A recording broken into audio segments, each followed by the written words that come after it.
تر ټولو غټ مشکل زموږ دا دی چې ملا صاحبانو تر اوسه موږ ته د جنت د شرابو د اصل والي او د دوزخ اورونه تشریح کوي. په کوم دوزخ کې چې ژوند کوو د هغه څخه مو نه باسي. برحاله په جهنم کې ناست یو، د هغه فتوا نه راکوي چې موږ په څه کوو. یو ځل یو ډله سورمخې راغله، دلته ناست وه، موږ مجاهدین صاحبان لاړو په پاکستان کې کښېناستو چې حکومت په لاس کې دی، د هغه ځای فتواوې راتلې، دلته یې موږ وژلو.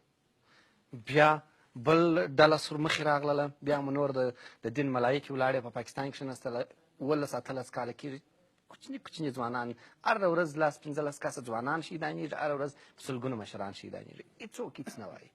زموږ د تلویزیونونو کې زموږ شهیدانو ته چې سر یې پر وطن ایښی، هغو ته تر اوسه په دغه ویل کېږي، په هلاکو، په وژل سوي ویل کېږي، تر اوسه په شهید ورته ونه ویل شول. په داسې حال کې چې په دنیا کې تر ټولو غټه ادعا کېږي چې د دنیا تر ټولو تکړه مسلمانان موږ یو.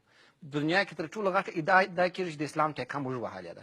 ډاکټر صاحب نجیب ویله چې دا مجاهدینو ته چا ویلي چې جنت ته لار د کابله تللې ده؟ دا جهاد ولې د دوبۍ په دغه کې نه کېږي، په نایټ کلبونو کې ولې د پاکستان په راونډي کې نه کېږي چې دلته کېږي؟ هغه ټیکس چې دی د فاحشهخانو څخه اخلي، هلته د هغه ځای فتوا راوړي، دلته ما په وژني. اساسي مسله دلته دا ده، که دغسې مولوي صاحبان لکه دا اوس چې جاجین صاحب دا خبرې وکړلې د ډکه زړه څخه، دا موږ درلودی، دا مشکل ډېر پخوا حل دی. تاسو ګورئ موږ 40 کاله کېږي ژړ کتابونه د طالبانو صاحبانو چې په مدرسو په مساجدو کې وایي د پېښور د ډبګرۍ څخه راځي.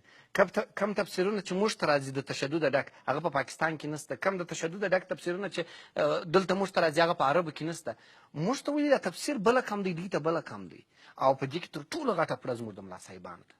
البته دغسې ملا صاحبان نه لکه چې جاجین صاحب خبرې وکړې، هغه ملا صاحبان چې تر اوسه په مساجدو کې د دوزخ خونې حسابي، چې دونه غټې خونې دي، دونه غټ مارانې دي، او د هر یوه دونه غټ سرونه دي، او د دوزخي تور عمله کې او راچپه یې کړي.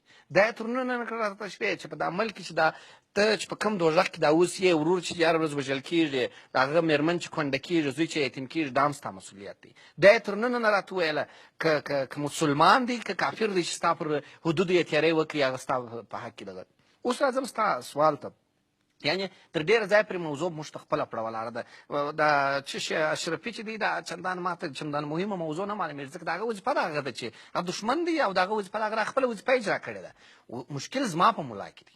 زما ملا ولې خپله وظیفه نه ده اجرا کړې چې ما ته ووایي چې ګوره اشرفي دغسې غلط کار کوي او ته دلته چوپ ورته ناست یې. مشکل زما په ملا کې دی.